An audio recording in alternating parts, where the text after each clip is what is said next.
Olá, gente querida, prazer estar com vocês e quero compartilhar com vocês sobre os mandamentos do Senhor. O que são mandamentos? Mandamentos, o próprio nome já diz, são ordens. E como nós entendemos uma ordem? Primeiramente como uma obrigação, como uma lei, não é verdade? Sim, também pode ser. Mas a intenção de Deus não era essa. A intenção do Senhor era verdadeiramente dar uma direção, uma clareza para o povo, com o propósito de guardá-los, de ampará-los, de protegê-los. A lei, na verdade, ela serve para isso. E por isso, o cristão ele é chamado a obedecer. A obediência não por uma forma de obrigatoriedade, caso contrário ele vai ser punido, mas no sentido de obedecer, de obediência, de saber que isso está acontecendo, ele leva isso a sério como um propósito para o seu próprio benefício, para a sua própria direção, para o seu próprio aperfeiçoamento. A palavra de Deus, ela nos chama, ela nos instrui dessa forma. Em Êxodo capítulo 20, nos versos 2 e 3, e também em Deuteronômio capítulo 5, versos 6 e 7, a palavra de Deus nos diz assim: Eu sou o Senhor teu Deus, que te tirei da terra do Egito, da casa da servidão. Não terás outros deuses diante de mim. Esse é o primeiro mandamento que nós conhecemos até o dia de hoje. Ter um Deus, conforme disse Lutero, outra coisa não é senão confiar e crer nele de todo o coração.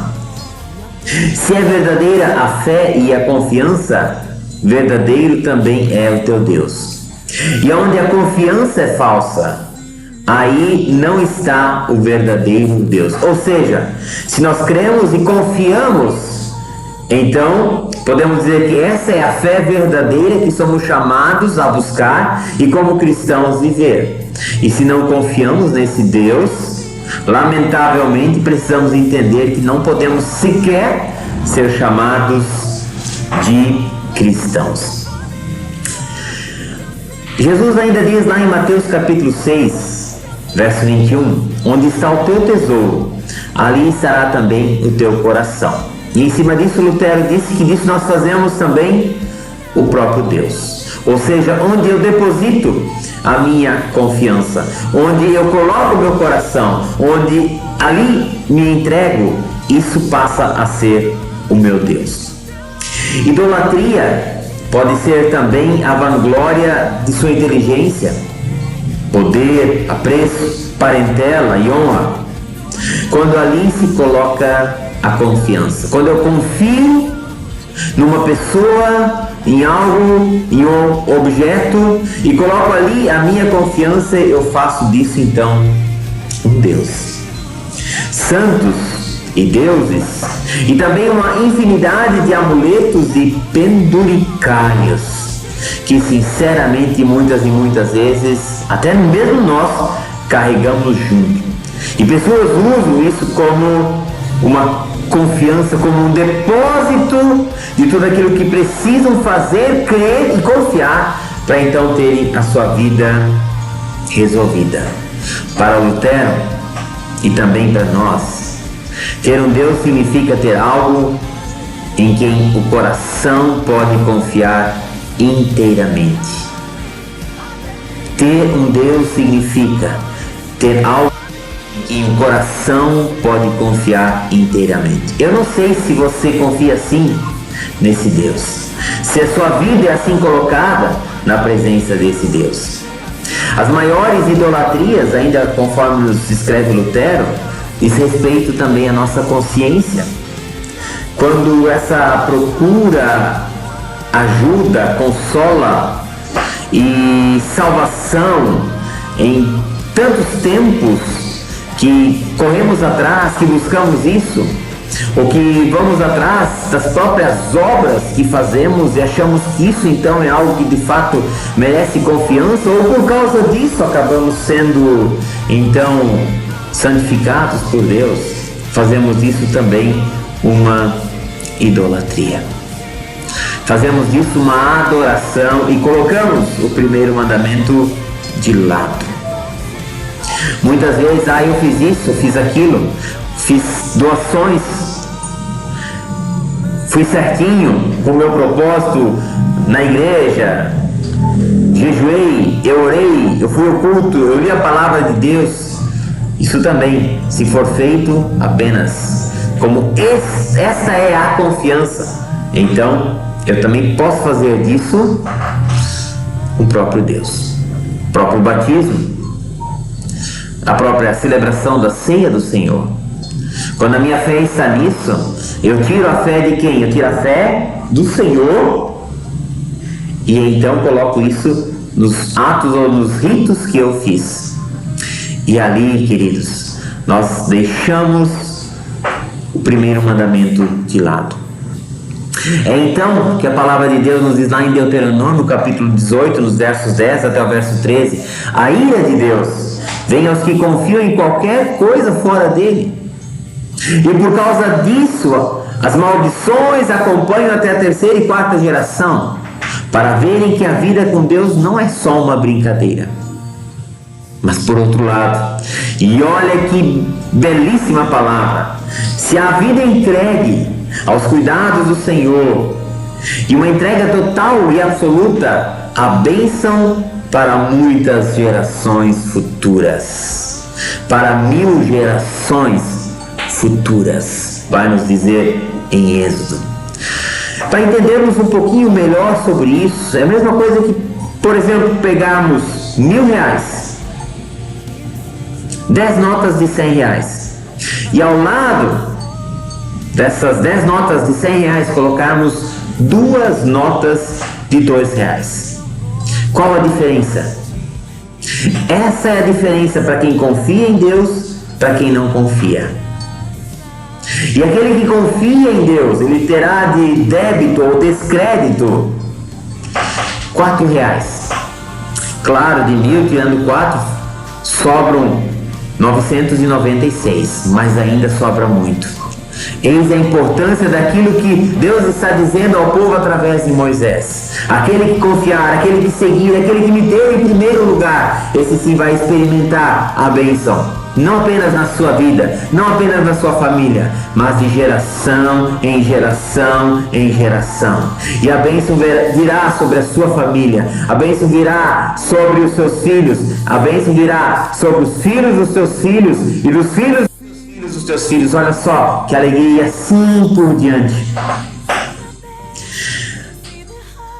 Se olharmos, por exemplo, o rei de Israel, o primeiro rei de Israel, o rei Saul, escolhido por Deus, um homem reto, mas que permitiu que o seu coração se inclinasse para o seu poder, para a sua coroa.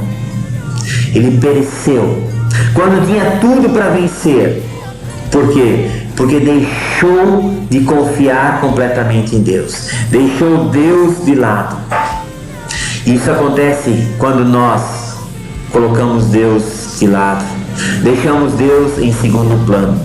Se eu amar a Deus em primeiro lugar, então eu terei prazer também em andar dentro da sua vontade, do seu Criador. Lembrando que os mandamentos, embora não precisam ser vistos por nós como uma lei, mas eles estão justamente ali para fazer com que a nossa vida ela seja bem sucedida, ela seja uma vida regrada e abençoada. Então a opção é nossa, a escolha é nossa. Eu sou chamado a obedecer e não fazer isso apenas por lei, mas fazer isso por amor, porque isso é o propósito de Deus para a minha vida. O único e verdadeiro, o Criador do céu, o Criador da terra, Ele merece o seu amor, merece o meu amor, merece a sua adoração, merece a minha adoração, assim como também a nossa obediência, muito mais do que qualquer outra coisa ou mesmo qualquer pessoa.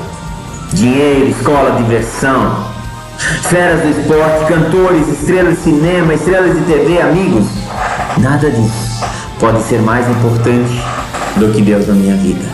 Mas também a minha casa, a sua casa, o carro, a própria esposa, o próprio marido, os próprios filhos não podem vir antes de Deus.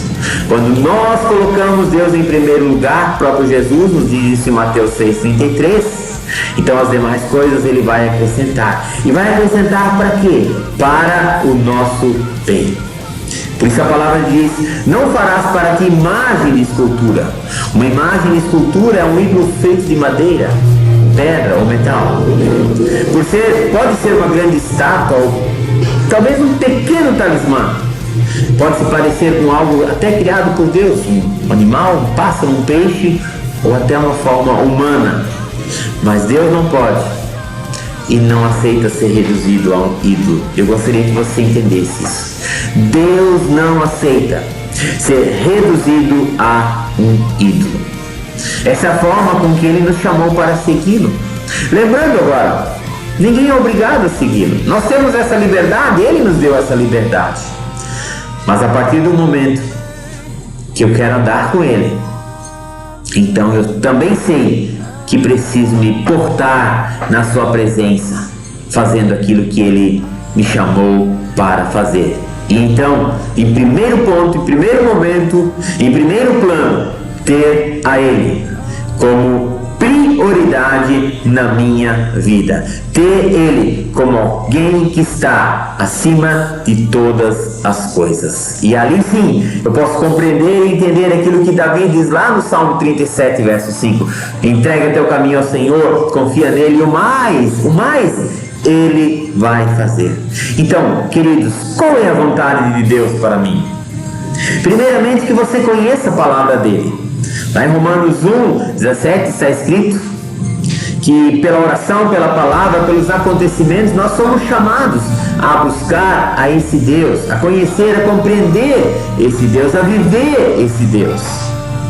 O justo, ele viverá por sua fé. Conhecer a Deus como meu Senhor e meu Salvador, com todo o meu ser. Não posso encaixar Jesus nos meus planos. Ouça bem, eu não posso encaixar Jesus nos meus planos. Eu preciso encaixar os meus planos em Jesus. Essa é a vontade de Deus. Isso é fazer aquilo que Deus quer. E assim conheça o seu propósito. Conheça o propósito dele para a sua vida, para os seus sonhos, para os seus planos. Chegue ao pleno conhecimento da verdade, assim como Paulo diz em 1 Timóteo, capítulo 2, verso 4. Conheça esse Cristo. Para quê? Para que você possa cumprir a missão que Ele te deu, de ser um exemplo, e através da sua vida e da sua casa, ser um agente transformador, como também alguém que vem para abençoar a geração da sua casa, da sua família, mas também aqueles que convivem com você. Deus abençoe grandemente a sua vida. Um forte abraço.